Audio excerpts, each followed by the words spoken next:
வழக்கு நீதிமன்றத்துக்கு வந்திருக்கு. நீதிபதி வந்து கடுமையான குற்றச்சாட்டுகள் சொல்லியிருக்காரு. அதை பத்தி நீங்க என்ன நினைக்கிறீங்க?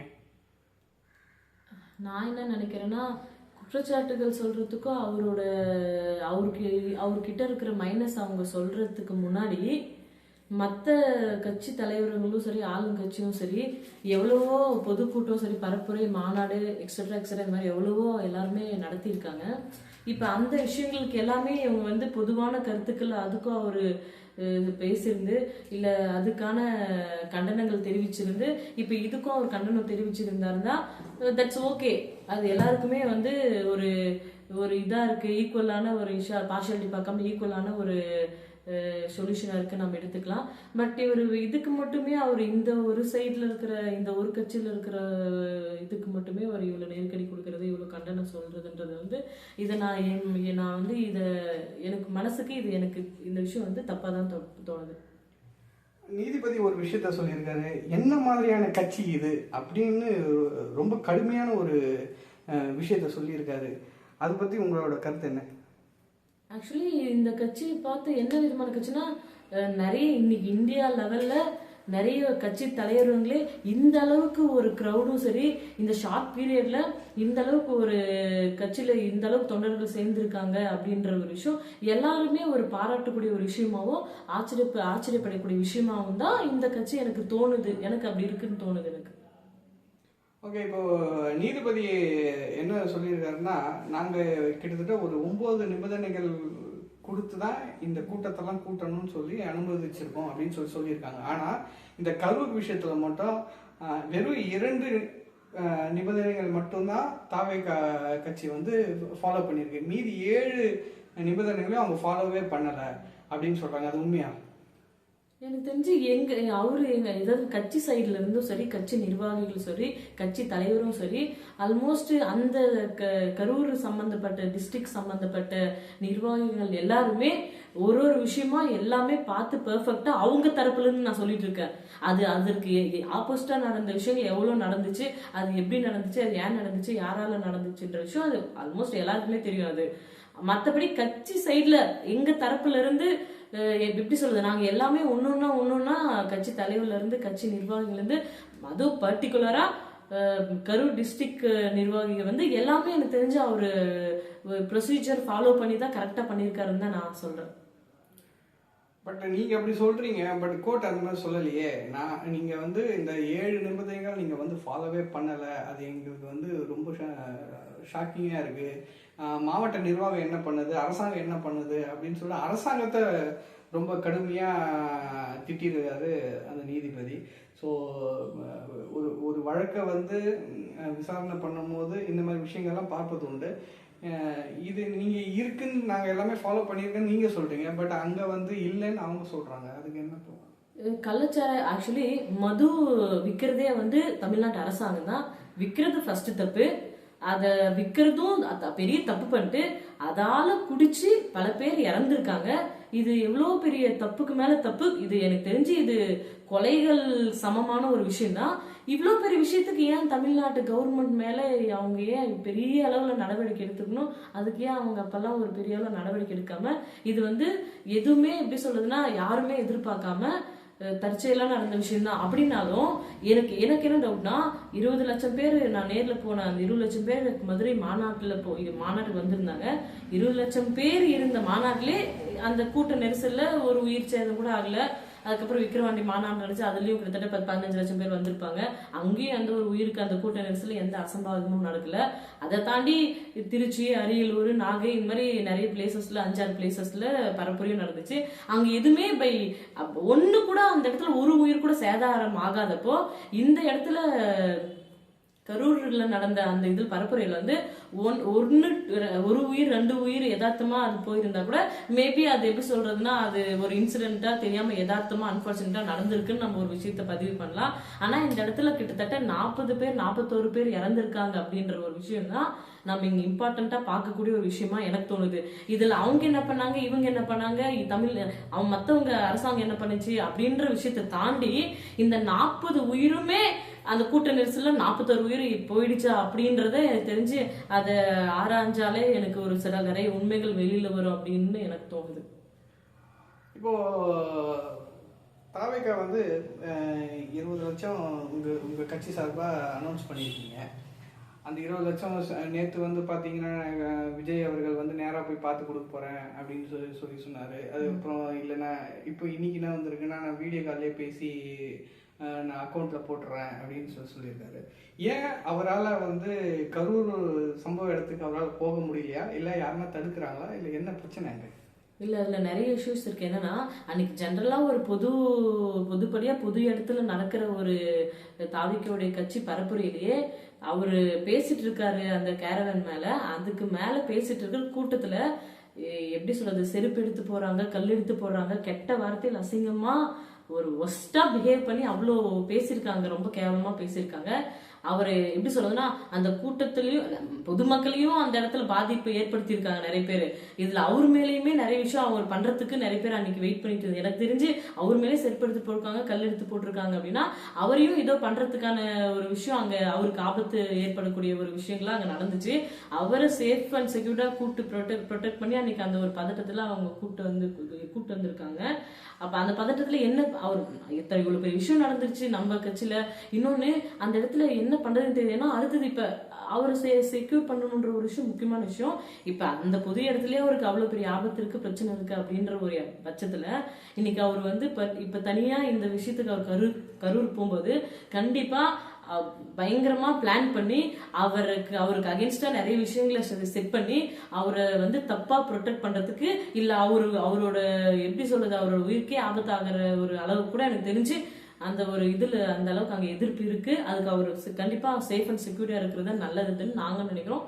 நாங்க தமிழ்நாட்டு மக்களும் நாங்க எல்லாரும் அப்படிதான் ஃபீல் பண்றோம். அவரு சேஃப் அண்ட் செக்யூர் இருந்தா போதுமா? அப்ப பொதுமக்கள் எப்படி வேணா போலாமா? இப்போ அவரை பாதுகாக்கணுன்றதுக்காக யூனிஃபார்ம்ன்ற பேர்ல பவுன்சர்ஸ்ன்ற பேர்ல ஒரு 4 பேர் போடுறீங்க.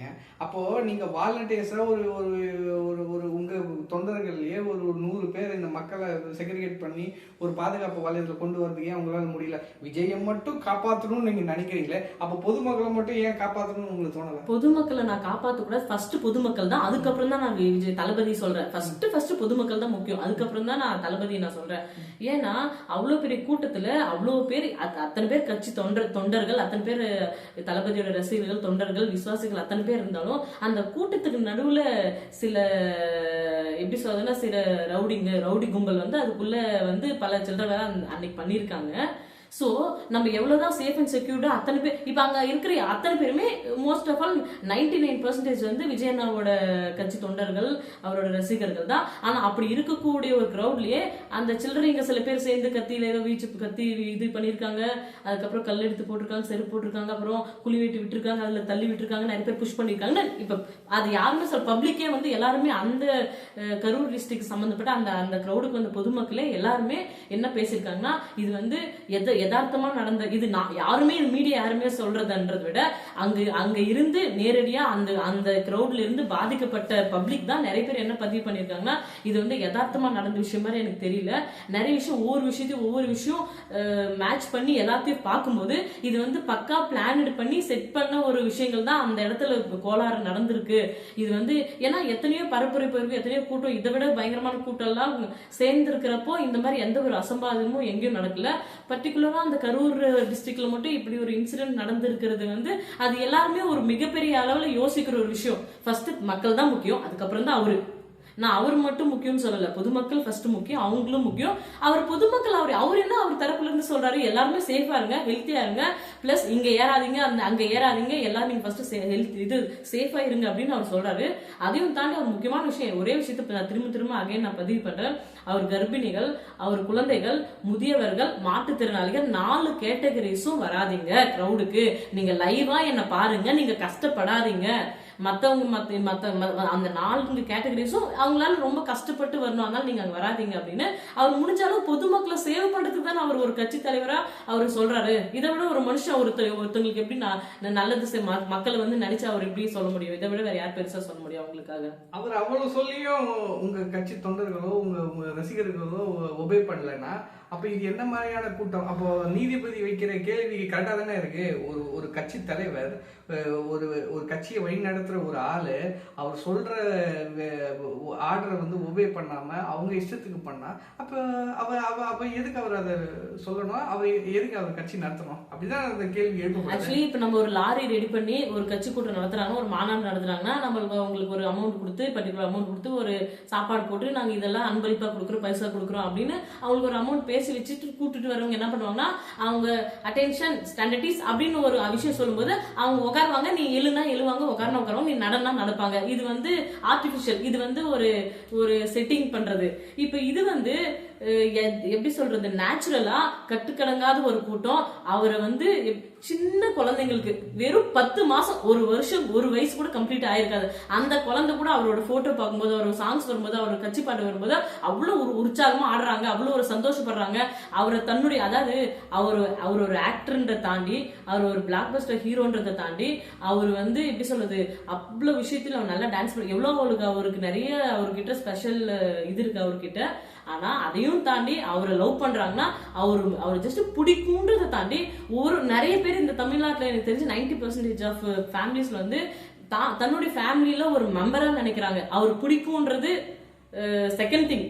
ஆனா தன்னுடைய ஃபேமிலியில அவர் வந்து ஒரு மெம்பரா நினைக்கிறாங்க, தன்னோட குடும்பத்துல ஒருத்தரா நினைக்கிறாங்க. அப்ப அவரை பார்க்கணும்ன்ற ஒரு ஆசை, ஒரு எண்ணம், எப்படி சொல்ல, சின்ன குழந்தைங்கல இருந்து வயசானவங்க வரைக்குமே அந்த எண்ணம் இருக்கு.